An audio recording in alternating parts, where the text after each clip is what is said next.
పుత్ర పవిత్రాత్మ నామమున ఆమేన్. ప్రభు మీతో ఉండునుగాక, మీ ఆత్మతోనూ ఉండునుగాక. ఉపదేశకుడు గ్రంథము 2వ అధ్యాయము 17వ వచనము.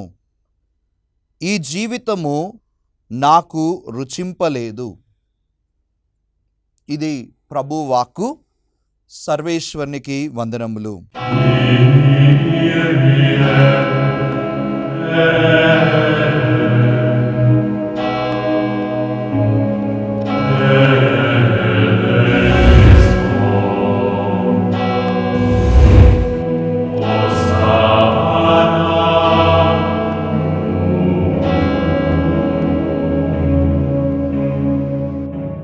Praise Lord, praise Lord. Hallelujah, hallelujah. యేసువా వందనం, యేసువా స్తోత్రం. తండ్రి వందనం, తండ్రి స్తోత్రం. ఆత్మదేవా వందనం, ఆత్మదేవా స్తోత్రం. హల్లెలూయా, హల్లెలూయా, హల్లెలూయా. క్రీస్తునాథునియందు ప్రియ సోదరి సోదరులారా, దివ్యవాణి వీక్షకులారా, కథోలికులారా, మీ అందరికీ ప్రభు యేసు పేరిట క్రీస్తు సందేశం అను ఆధ్యాత్మిక కార్యక్రమమునకు స్వాగతం, సుస్వాగతం. ఈరోజు మనం ధ్యానించే అంశం, నీ జీవితం రుచింపగలదా?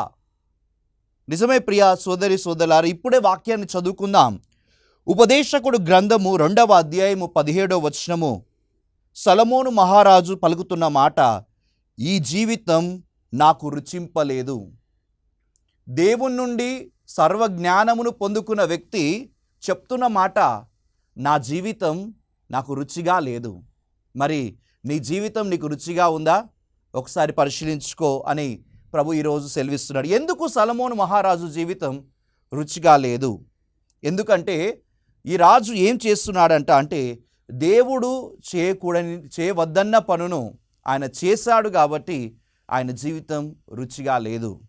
ద్వితీయోపదేశ కాండం 17వ అధ్యాయం 17వ వచనంలో దేవుడు రాజుకు చేయమన్న పని, చేయవద్దన్న పని ఏంటో మనకు తెలుస్తుంది. ఏంటంటే ద్వితీయోపదేశ కాండం 17వ అధ్యాయం 17వ వచనం, రాజుకు పెక్కుమంది భార్యలు ఉండకూడదు, ఎందుకనగా వారు ప్రభువు నుండి అతని హృదయమును వైదొలగింతురు. ఒక రాజుకి పెక్కుమంది భార్యలు ఉండకూడదు అని దేవుడు ఆజ్ఞ ఇచ్చాడు. కానీ ఈ సొలొమోను మహారాజు ఏం చేస్తున్నాడు? మొదటి రాజుల గ్రంథం 11వ అధ్యాయం 3వ వచనంలో మరియు 4వ వచనంలో మనం చూస్తే సొలొమోను మహారాజు ఎంతమంది భార్యలను చేసుకున్నాడంట అంటే 700 మంది భార్యలను వివాహం ఆడాడు. ఫలితంగా ఏం చేయబడ్డది? వారందరూ కలిసి 700 మంది రాజపుత్రికలు సొలొమోను మహారాజు యొక్క హృదయమును దేవుని నుండి దూరం చేశారు. అందుకే దేవుని నుండి దూరమైన సొలొమోను మహారాజు పలుకుతున్న మాట, ఇదిగో నా జీవితం రుచింపలేదు. క్రీస్తునందు ప్రియ సోదరి సోదరులారా, కొద్ది రోజుల్లో మనం క్రీస్తు జయంతి పండుగను కొనియాడబోతున్నాం. ఈ క్రిస్మస్ పండుగ సందర్భంగా ప్రభు మనల్ని అడుగుతున్న ప్రశ్న, నీ జీవితం రుచింపగలదా? నీ హృదయము, నీ జీవితం దేవునికి దూరంగా ఉంటే, నీ హృదయం, నీ జీవితం ఎవరికి రుచిని ఇవ్వలేదు. నీ జీవితంలో యేసు ప్రభు ఉన్నప్పుడు, నీ జీవితంలో యేసుతో కార్యాలు జరగబడినప్పుడు, నీ జీవితంలో క్రీస్తు ఉన్నప్పుడు ఆయన నీకు రుచిని ఇవ్వగలడు. నీ హృదయం దేవునికి దూరంగా ఉంటే అది ఎవరికి రుచినివ్వదు. కానీ నీ హృదయంలో యేసయ్య పుడితే, క్రిస్మస్ పండుగ నిజంగా జరిగితే ఆ జీవితం రుచినిస్తుంది. కనుక ఈరోజు మనం నేర్చుకుందాం, మనం రుచిని ఎలా ఇవ్వగలం. యోహాను శుభవార్త 2వ అధ్యాయము 1వ వచనం నుండి 12వ వచనం వరకు మనం చూస్తే, కానాపల్లిలో ఒక పెళ్లి విందు జరుగుతుంది. ఆ విందుకు యేసును ఆహ్వానించారు. అక్కడ ఏమైందంట అంటే, రుచికరమైన ద్రాక్షరసము అన్ని పాత్రల్లో నుండి ఖాళీ అయిపోయింది. అక్కడ పాత్రలన్నీ కూడా రుచికరమైన ద్రాక్షరసాన్ని ఖాళీగా పొందుకున్నాయి. పాత్రలో ద్రాక్షరసం లేదు. దీన్ని గమనించారు మరియ తల్లి. మరియ తల్లి గమనించి ఖాళీ అయిపోయిన ఈ బాణలను యేసు ప్రభువుకు సమర్పిస్తున్నారు. ఆయన చెప్పినట్లు చేయుడు అని మరియ తల్లి సేవకులకు చెప్పింది. యేసు అంటున్నారు సేవకులతో, ఈ బాణలను, ఖాళీ అయిన బాణలను రుచి లేని నీటితో నింపండి. సేవకులందరూ ప్రతి బాణలో రుచి లేని నీరును నింపారు. అప్పుడు ఏం జరుగుతుంది? యేసు ప్రభు ఆ బాణలలో రుచి లేని నీటిని చూసి, ఇది రుచికరమైన ద్రాక్షరసముగా మారునుగా కానీ పలికారేమో, వెంటనే రుచికరమైన ద్రాక్షరసము ఆ బాణలలో మారుతుంది. ఇక్కడ మనం గమనించాల్సిన విషయము, రుచి లేని నీరు రుచికరమైన ద్రాక్షరసంగా ఎలా మారింది? ఎలా మారిందంటే, ఆ పాత్రలన్నీ ప్రభువుకి అర్పించబడినప్పుడు ఆ పాత్రలలో రుచికరమైన ద్రాక్షరసం వస్తుంది. ఈ క్రిస్మస్ పండుగ సందర్భంగా ప్రియ సోదరుడా, సోదరి, నీవు కూడా రుచికరమైన బాణగా, ప్రపంచానికి ప్రేమను పంచే వ్యక్తిగా, ప్రపంచానికి శాంతినిచ్చే వ్యక్తిగా, ప్రపంచానికి నీవు ఉపయోగపడే రుచికరమైన బాణగా మారాలంటే, రుచికరమైన ద్రాక్షరసంగా మారాలంటే, ఇదిగో నీ జీవితాన్ని ప్రభువుకి అర్పించు. సొలొమోను మహారాజు జీవితం రుచికరంగా ఉంది. ఎప్పటి వరకు? ప్రభు చేతిలో ఆయన జీవితం ఉన్నంత వరకు. యేసు చేతిలో ఉన్న బాణలు రుచికరమైన ద్రాక్షరసాన్ని ఇవ్వగలుగుతున్నాయి. నీవు నీ జీవితం యేసయ్య చేతిలో ఉంటే నీ జీవితం రుచికరమైన జీవితంగా మారుతుంది. మరి నీవు ఈ యొక్క జీవితాన్ని, నీ జీవితాన్ని యేసుకు సమర్పిస్తావా? ప్రభువుకి ఏం సమర్పిస్తే మనము రుచికరమైన జీవితంగా మన జీవితం మారుతుంది? ఈ క్రిస్మస్ పండుగ సందర్భంగా నీవు రుచికరంగా జీవితంను పొందుకోవాలంటే యేసయ్యకు ఏం సమర్పించాలి? మనం చూస్తున్నాం. మొట్టమొదటిది, నువ్వు సమర్పించాల్సింది నీ పాప జీవితాన్ని ప్రభువుకు సమర్పిస్తే నీ జీవితం రుచికరంగా మారుతుంది. నిజమే, ఒకసారి పునీత జెరోమ్ గారు క్రిస్మస్ నవదిన ప్రార్థనలకు సంసిద్ధులవుతూ ఉన్నారు. అలా ప్రార్థన చేసుకుంటూ ఉంటే చిన్నారి బాలయేసు జెరోమ్ గారికి కనిపించారు. కనిపించి, జెరోమ్, ఈ యొక్క క్రీస్తు జయంతి పండుగ సందర్భంగా నువ్వు నాకు ఏ బహుమతి ఇస్తున్నావు అని అడిగారు. వెంటనే జెరోమ్ గారు అన్నారు, ఇదిగో నేను కష్టపడి పరిశుద్ధ గ్రంథాన్ని నేను తర్జుమా చేశాను.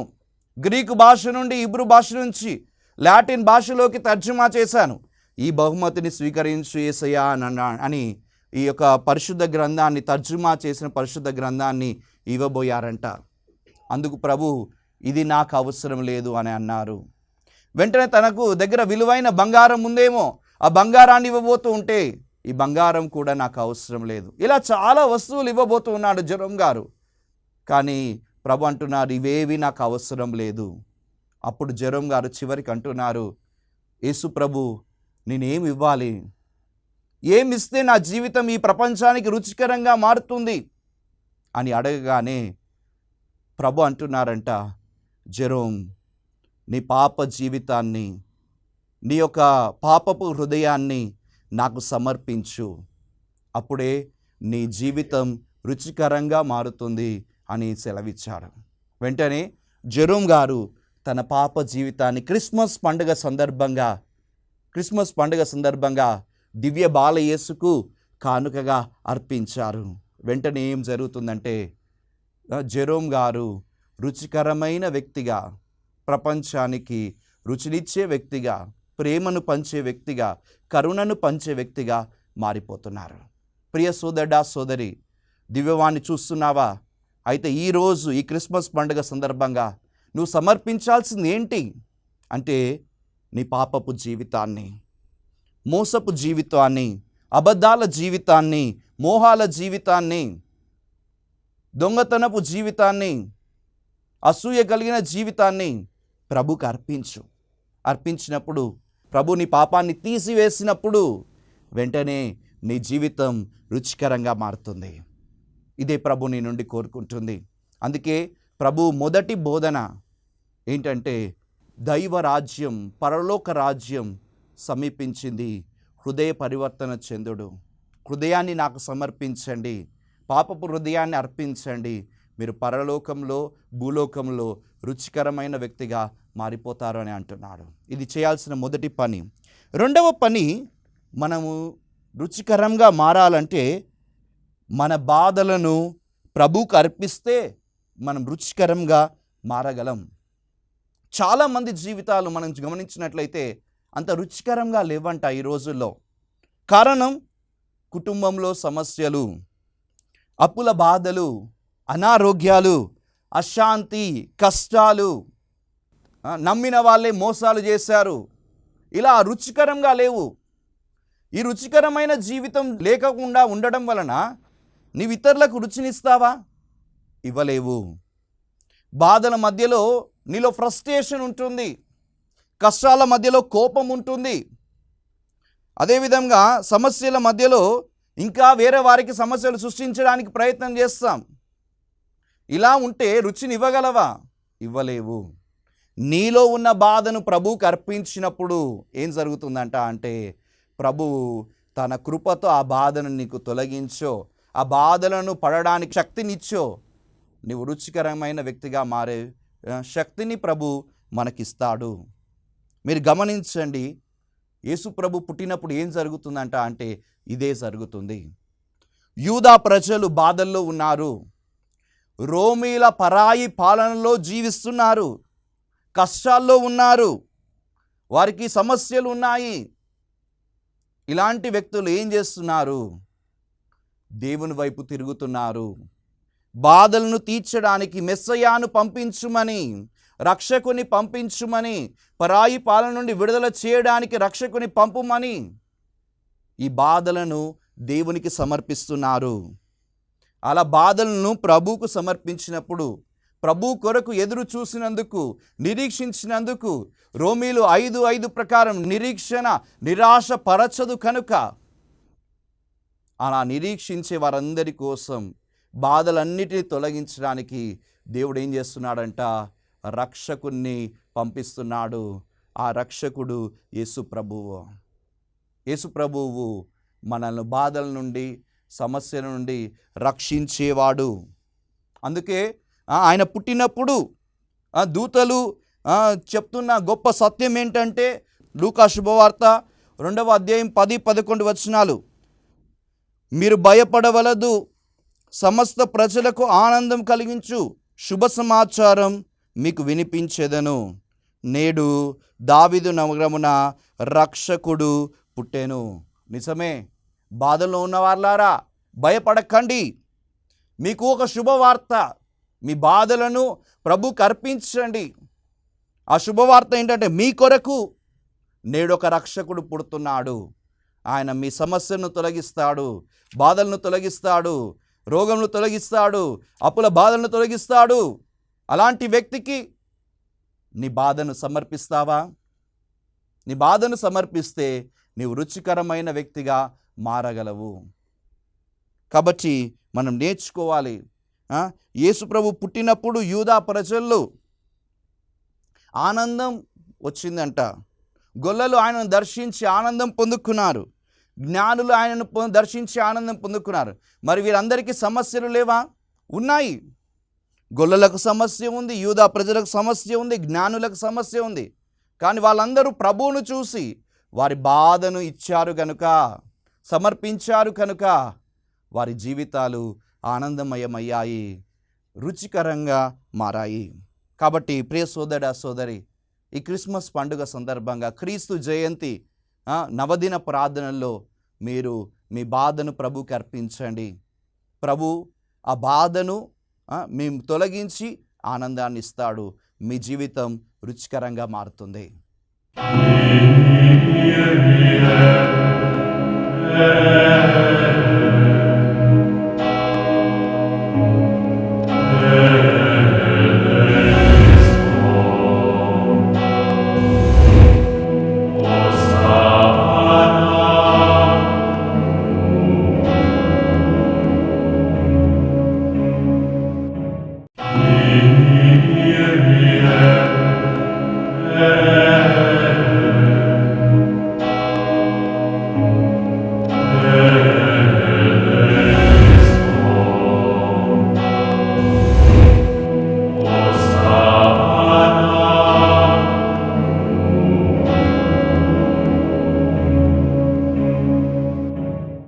ఇక మూడవది మన జీవితం రుచికరంగా మారాలంటే ఏమి సమర్పించాలి? శరీరాన్ని ప్రభువుకు అర్పించినప్పుడు మన జీవితం రుచికరంగా మారుతుంది. మత్తయి శుభవార్త 2వ అధ్యాయం 1వ వచనం నుండి 12వ వచనం వరకు మనం చూస్తున్నాం. జ్ఞానులు ప్రభువును వెతుకుచున్నారు. వారి దగ్గర జ్ఞానం ఉంది, ఎన్నో విషయాలు ఉన్నాయి, ఎన్నో విషయాలు వాళ్ళు నేర్చుకున్నారు. కానీ వారికి మాత్రం వారి జీవితం రుచింపలేదు. ఈ జ్ఞానం వల్ల మాకు రుచి లేదు మా జీవితం. రక్షకుడు ఎక్కడో పుట్టాడంట, ఆయన చూడడం ద్వారానే, ఆయనకు మా జీవితాన్ని సమర్పించడం ద్వారానే మా జీవితం రుచికరంగా మారుతుందని వారు తెలుసుకొని ఏం చేస్తున్నారంట? రక్షకుడి కోసం ప్రయాణమయ్యారు. హేరోదు రాజు కోటకు వచ్చారు, సమస్యలు అడ్డు వచ్చాయి, అయినప్పటికీ రక్షకుని కోసం వెతుకుతున్నారు. చివరికి మెస్సయ్యాను కనుగొని ఏం చేస్తున్నారంట అంటే సాష్టాంగ నమస్కారం చేసి సాష్టాంగపడి దేవుణ్ణి ఆరాధించారు. Praise the lord. నిజమే ప్రియ సోదరి, సాష్టాంగ నమస్కారం చేయడం అంటే అర్థం ఏంటంటే అంటే శరీరం మొత్తము ఆ చిన్నారి బిడ్డ దివ్యబాల యేసుకు అర్పించడం. అలా అర్పించారు కాబట్టి, శరీరాన్ని అర్పించారు కాబట్టి దేవుడు ఏం చేస్తున్నాడంట, ఆ జ్ఞానులను వచ్చిన మార్గంలో పోనివ్వలేదంట, కొత్త మార్గాల్లో వానికి నడిపిస్తున్నాడు. అంటే అర్థం ఏంటంటే దీంట్లో శరీరాన్ని ప్రభుకు అర్పించినప్పుడు ప్రభు నీకు కొత్త మార్గాన్ని చూపిస్తాడు, కొత్త జీవితాన్ని ఇస్తాడు. ఆ కొత్త జీవితం ఏంటంట అంటే పరిశుద్ధాత్మ అభిషేకం. ఆ జ్ఞానులు వెళ్తూ దారిలో ఉన్న వాళ్ళందరికీ ప్రకటించారంట, ఇదిగో రక్షకుడు పుట్టాడు. నిజమే ప్రియ సోదరి, నీవు శరీరాన్ని ప్రభుకు అర్పించినప్పుడు ఏం జరుగుతుందంటే ఈ శరీరం పవిత్ర ఆత్మకు ఆలయంగా మారిపోతుంది. జ్ఞానులు సాష్టాంగ నమస్కారం చేసి సాష్టాంగపడి యేసయ్యను బాలయేసును ఆరాధించి వారి జీవితాన్ని రుచికరంగా మార్చుకున్నారు. మరి నేడు నీ జీవితం రుచికరంగా మారాలంటే నీవు కూడా నీ శరీరాన్ని ప్రభువుకు అర్పించు. నీ శరీరం ఎవరికి చెందింది? ఈ శరీరం ఎవరి కోసం వాడబడుతుంది? ఒకసారి పరిశీలన చేసుకో. కొరింథీయులకు రాయబడిన మొదటి లేఖ 6వ అధ్యాయం 13వ వచనంలో ఈ శరీరం తిండి కొరకు కాదు, వ్యభిచారం కొరకు కాదు, ఇది ప్రభు కొరకు. యేసు ప్రభు ఎక్కడ పుట్టాడు? బెత్లెహేములో పుట్టాడు. ఎందుకు? అది రొట్టెల ఇల్లు కనుక. బెత్లెహేం అనే మాటకు అర్థం రొట్టెల ఇల్లు. అంటే ఇక్కడ పుట్టడం ద్వారా ప్రపంచానికి ఆయన శరీరం రొట్టెగా మారాలని ఆయన ఆశపడ్డాడు. పవిత్రాత్మకు నిలయంగా ఉండాలని ఆశపడ్డాడు. ప్రపంచానికి రుచినిచ్చే శరీర రక్తాలుగా మారాలని ఆశపడ్డాడు. మరి నీ శరీరం ఇతరులకు ప్రేమను పంచేదిగా ఉందా? నీ శరీరాన్ని ప్రభువుకు అర్పించినప్పుడు, పవిత్రాత్మకు నిలయంగా దాన్ని మార్చుకున్నప్పుడు అది ఇతరులకు రుచినివ్వగలదు. కానీ స్వార్థం కోసం నీ శరీరాన్ని వినియోగించుకున్నట్లయితే అది ఎవ్వరికీ రుచినివ్వదు. పైగా అది రుచి లేని జీవితంగా మారిపోతుంది. కాబట్టి కొరింథీయులకు రాయబడిన మొదటి లేఖ 3వ అధ్యాయం 16వ వచనం చెప్తున్నట్లు మన శరీరం పరిశుద్ధాత్మకు ఆలయంగా మారాలి. ఎప్పుడైతే ఈ శరీరం పరిశుద్ధాత్మకు ఆలయంగా మారుతుందో అప్పుడు ఏం జరుగుతుందంట అంటే ఇక్కడ నుండి పవిత్రాత్మ ఫలాలు వస్తాయి. అదే గలతీయులకు రాయబడిన లేఖ 5వ అధ్యాయము 22, 23 వచనాల్లో ఆ ఫలాలు ఏంటి? ప్రేమ, ఆనందము, శాంతి, సహనము, దయ, మంచితనము, విశ్వసనీయత, సాత్వికత, నిగ్రహము మొదలైనవి. ఇవన్నీ నీ శరీరం నుండి నువ్వు వచ్చినప్పుడు, ఇవ్వగలిగినప్పుడు నీ జీవితం ఏం చేయబడుతుందంటే రుచికరమైన జీవితం. రుచికరమైన జీవితం. పరిశుద్ధాత్మను నువ్వు పొందుకుంటే ఆ జీవితం రుచికరమైంది. పవిత్రాత్మకు కాకుండా ఈ శరీరాన్ని ఈ లోక వ్యామోహాలకు ఇచ్చినప్పుడు, తినుచు త్రాగుచు జీవిస్తున్నప్పుడు ఈ శరీరము ద్వారా ఇది ఎవరికి ఉపయోగపడని శరీరం కనుక అది రుచినివ్వలేదు. అందుకే ప్రభు ఏమంటున్నాడంటే మత్తయి శుభవార్త 5వ అధ్యాయము 13వ వచనంలో ప్రభు ఏమంటున్నారంటే మీరు భూమికి ఉప్పు వలె ఉన్నారు. అవును, నిజమే. మన ప్రపంచానికి ఉప్పు ఏం చేస్తుంది? కూరకు రుచినిస్తుంది. అన్నీ వేసి చూడు, నన్నేసి చూడు అంటాం. ఉప్పు వేయకపోతే చప్పటి కూర ఎవరు తినలేరు. అట్లానే ప్రియబిడ్డలారా, నీ జీవితం ఉప్పుగా రుచికరంగా మారాలి. ప్రేమనివ్వాలి, ఆనందాన్ని ఇవ్వాలి, శాంతిని ఇవ్వాలి, సహనాన్ని ఇవ్వాలి, దయని ఇవ్వాలి, మంచితనాన్ని ఇవ్వాలి, సాత్వికతని ఇవ్వాలి, నిగ్రహాన్ని ఈ లోకానికి ఇవ్వాలంటే ఈ క్రిస్మస్ పండుగ సందర్భంగా పాపపు హృదయాన్ని యేసు ప్రభువుకు సమర్పించు. బాధమయ హృదయాన్ని ప్రభువుకు సమర్పించు. నీ శరీరాన్ని ప్రభువుకి అర్పించు. ఎప్పుడైతే నువ్వు నీ శరీరాన్ని, బాధమయ హృదయాన్ని, పాపపు హృదయాన్ని ప్రభుకి అర్పిస్తావో ప్రభు ఏం చేయబోతున్నాడంట అంటే రుచిని పరులకు పంచే వ్యక్తిగా మలుస్తాడు. జక్కయ్య ఏం చేస్తున్నాడు? ఇవే చేస్తున్నాడు. పాపపు హృదయాన్ని ప్రభుకి అర్పించాడు, బాధమయ హృదయాన్ని ప్రభుకి అర్పించాడు, శరీరాన్ని ప్రభుకి అర్పించాడు. నిజమే, త్వరగా దిగిరమ్ము అని యేసు ప్రభు జక్కయ్యను కోరగానే ఆ జక్కయ్య చెట్టు నుండి కాదు, గర్వము నుండి, పాపము నుండి కిందికి దిగి వచ్చాడు. ఆ తర్వాత బాధమయ హృదయం, ఆయనలో బాధ ఉంది. అయ్యో, పేదలకు అన్యాయం చేస్తానే అనే బాధ. ఆ బాధని మార్చుకుంటున్నాడు. ప్రభుకి అర్పించి ఎవరికైతే అన్యాయం చేశానో వారికి 4 రెట్లు ఇస్తానన్నాడు. తర్వాత శరీరాన్ని ప్రభుకి అర్పించాడు. జక్కయ్య యేసయ్యకు శిష్యుడిగా మారాడు. కాబట్టి ఇలా ఆయన తన జీవితం మొత్తాన్ని ప్రభుకి అర్పించాడు. కాబట్టి ఆయన జీవితం రుచికరమైన జీవితంగా మారింది. మనందరి జీవితాలు కూడా జక్కయ్యలాగా రుచికరంగా మారాలని ఈ యొక్క పరిశుద్ధ గడియల్లో ప్రభును ప్రార్థన చేసుకుందాం. దేవా మమ్ము దీవించుమయ్యా, బలపరచుమయ్యా అని దేవుని వేడుకుందాం, ప్రార్థన చేసుకుందాం.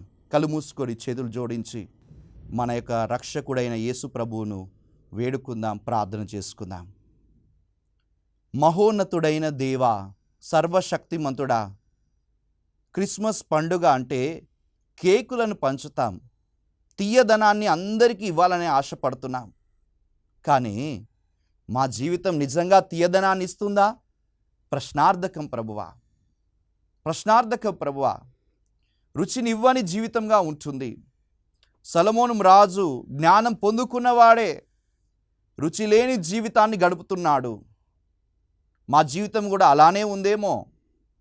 కనుక కేకులను పంచే మేము నీ పుట్టినరోజు సందర్భంగా తీయని ధనాన్ని ఇతరులకు చేత్తో ఇస్తున్నాం, కానీ మనసుతో ఇవ్వాలి అని ఈరోజు మీరు మాకు నేర్పిస్తున్నారు. దాన్ని బట్టి నీకు వందనాలు. అవును ప్రభువా, మా జీవితం రుచికరంగా మారడానికి ప్రభువా పాపపు హృదయాన్ని నీకు సమర్పిస్తున్నాం. పాపము ద్వారా నీ నుండి దూరమయ్యాం. పాపము ద్వారా అనేక మందికి శత్రువుగా మారాం.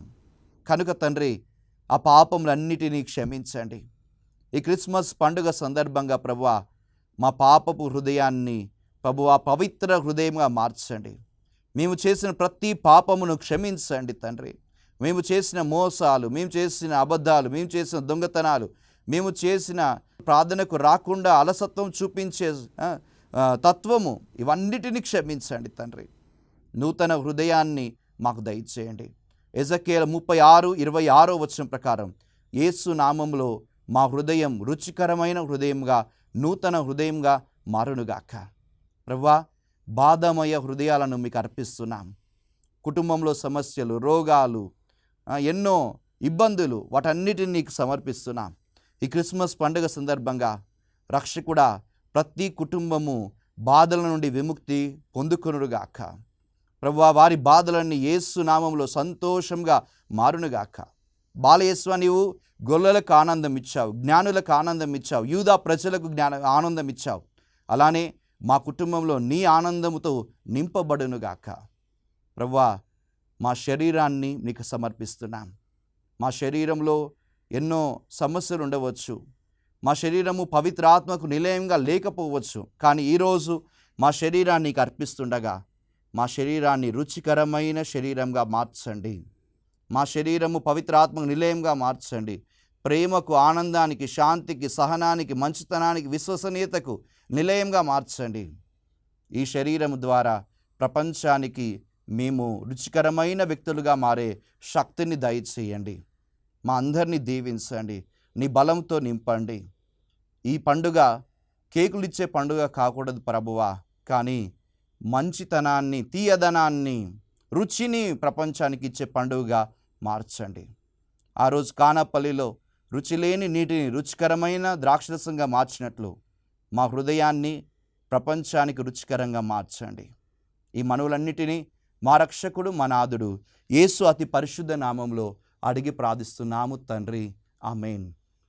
ప్రభు మీతో ఉండునుగాక, మీ ఆత్మతోనూ ఉండునుగాక. సర్వశక్తిగల సర్వేశ్వరుడు పిత, పుత్ర, పవిత్ర ఆత్మ మేము దీవించి ఆశీర్వదించి కాచి కాపాడుదురుగాక. ఆమేన్.